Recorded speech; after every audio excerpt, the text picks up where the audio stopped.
Hello అండి, అందరికీ నమస్కారం. గడిచిన కాలం తిరిగి రాదు. జరగబోయే కాలం మన చేతిలో లేదు కదా. గతాన్ని గురించి తలుచుకొని బాధపడొద్దు. భవిష్యత్తు గురించి ఆలోచిస్తూ ఆందోళన చెందకండి. ప్రస్తుతాన్ని ఎంతో స్పష్టంగా, స్వచ్ఛంగా, ఆనందంగా ఆస్వాదించండి.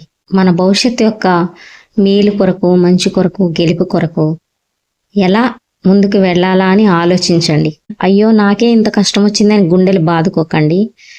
సుఖం సడన్గా వచ్చి పడిందనేసి ఉప్పొంగిపోకండి. సుఖ దుఃఖాలనేవి సమపాళ్లలో కలిసి ఉండేటటువంటి ఈ జీవితాన్ని అంతే సమతుల్యంగా ఆస్వాదిస్తూ ఆనందిస్తూ ముందుకి సాగిపోవాలని ప్రతి ఒక్కరూ కూడా వాళ్ళ ముఖంలో చిరునవ్వును కోల్పోకుండా ఎదుటి వాళ్ళకి చిరునవ్వును పంచుతూ వాళ్ళ వల్ల ఎలాంటి బాధ కలగకుండా జీవించాలని కోరుకుంటూ మనస్ఫూర్తిగా మీ అందరికీ కూడా ఆ శ్రీరామనవమి శుభాకాంక్షలు తెలియజేస్తున్నాను. మళ్ళీ కలుద్దాం. Bye bye.